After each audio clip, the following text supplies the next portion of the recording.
sebagai pembicara kedua, pertama saya akan menyampaikan beberapa sanggahan dan juga argumentasi. Argumentasi saya adalah mengapa hal ini tidak dapat dibenarkan, dan argumentasi saya yang kedua adalah mengapa keinginan individu ini tetap valid. Sebelum itu, perkenankan saya untuk menyampaikan beberapa sanggahan. Tim pemerintah belum mengatakan bagaimana mekanisme pemerintah akan memilih jurusan tersebut. Bagaimana pilihan dari pemerintah ini akan sesuai dengan passion dari setiap individu.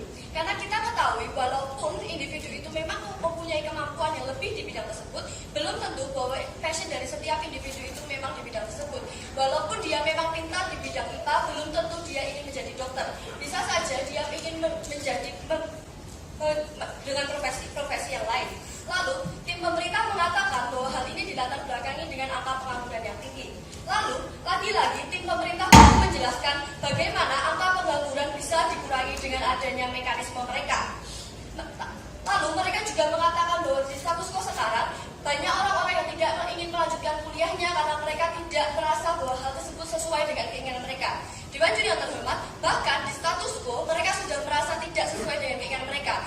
Padahal hal itu adalah hal yang mereka pilih sendiri. Bagaimana dengan mekanisme tim pemerintah bahwa hal itu bukan pilihan mereka sendiri dan mereka memang tidak sesuai dengan kemampuan mereka. Maka dari itu, hal-hal yang ditakutkan oleh tim pemerintah akan semakin besar di proposal mereka.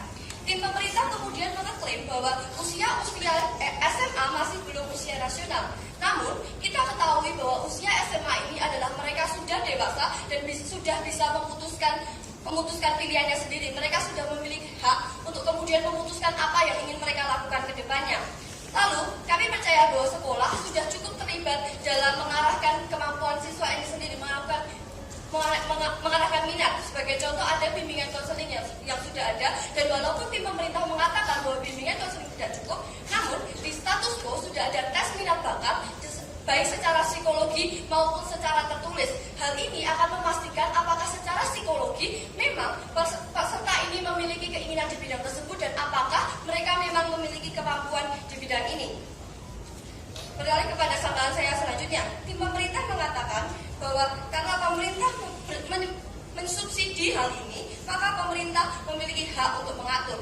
Dewan Juri yang terhormat, pemerintah dalam fungsi pendidikan seharusnya mengakomodasi setiap minat bakat dari warga negaranya. Pemerintah seharusnya memfungsikan pendidikan untuk bagaimana mereka bisa mencapai tujuan itu secara rasional. Mereka seharusnya mengakomodasi ketika mereka memang memiliki hal ini dan mengembangkan bakatnya lebih lagi, bukan karena kemampuan mereka yang sudah baik dari awal. Dewan Juri yang terhormat, mekanisme salah jurusan sudah ada di status quo dan hal ini mengapa kebanyakan hal ini terjadi karena dipaksa oleh orang tuanya. Dewan Juri yang terhormat, orang tua yang sudah mengerti anaknya, yang sudah mengalami interaksi berlebih secara anaknya saja masih bisa salah untuk memaksa anaknya. Bagaimana dengan pemerintah yang tidak memiliki interaksi kepada anak ini sendiri, tidak mengerti anak ini secara psikologis dan hanya dipilih berdasarkan tes tertulis saja. Dewan Juri yang terhormat, proposal dari tim pemerintah tidak akan efektif. Berpindah kepada poin argumentasi saya. Mengapa hal ini tidak dibenarkan? Pertama-tama, hal ini tidak dibenarkan karena hal ini adalah sesuatu yang dipaksakan. Mengapa sesuatu yang dipaksakan ini sangat jelek? Hal ini sangat jelek karena tanpa adanya kesadaran atau konsensus dari individu ini. Memang ada dua skenario. Yang pertama, individu ini ternyata memang senang di bidang tersebut. Hal ini tentu saja bukan masalah dari perdebatan kali ini. Namun, hal ini adalah suatu kebetulan yang sangat jarang terjadi. Walaupun ada, jumlahnya akan sangat sedikit. Maka dari itu, skenario yang kedua adalah mereka yang tidak senang dalam bidang ini karena memang tidak sesuai dengan kemampuan mereka.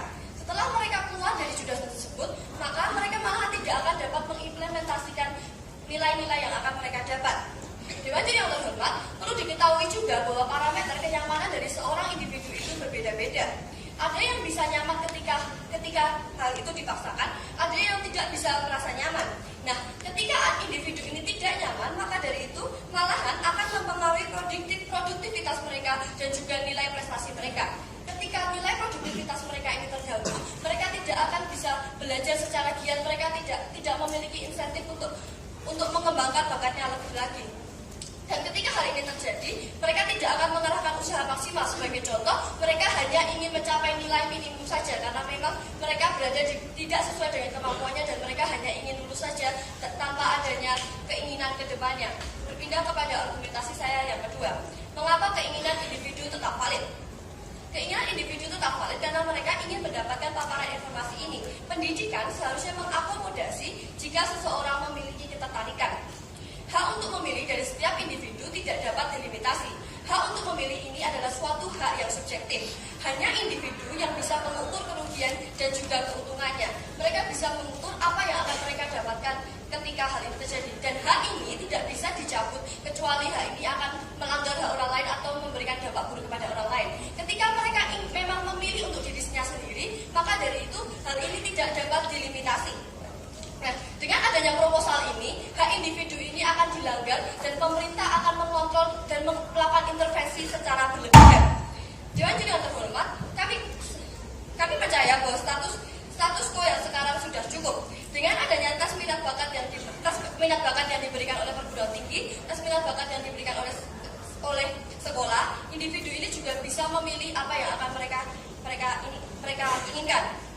Akan ada tes apakah individu itu akan cocok di bidang tersebut atau tidak. Misalnya tes minat bakat juga bukan hanya mengetes apakah dia cocok atau tidak, namun tes minat bakat ini juga akan memberikan pilihan-pilihan jurusan yang cocok oleh siswa tersebut. Nantinya siswa ini akan mendapatkan opsi yang lebih untuk memutuskan mana yang akan dia pilih, apakah hal ini akan cocok pada dirinya atau tidak. Namun hal ini akan memberikan pengetahuan, namun tidak memaksa apakah individu tersebut harus memilih pilihan tersebut. Dengan adanya pilihan ini, paling tidak individu ini sudah memiliki konsensus untuk memilih, dan ketika ada salah ke depannya, mereka tidak akan menyesal karena hal itu memang apa yang sudah mereka pilih. Ketika pilihan itu mereka sendiri yang buat, maka mereka juga sudah siap untuk menanggungnya.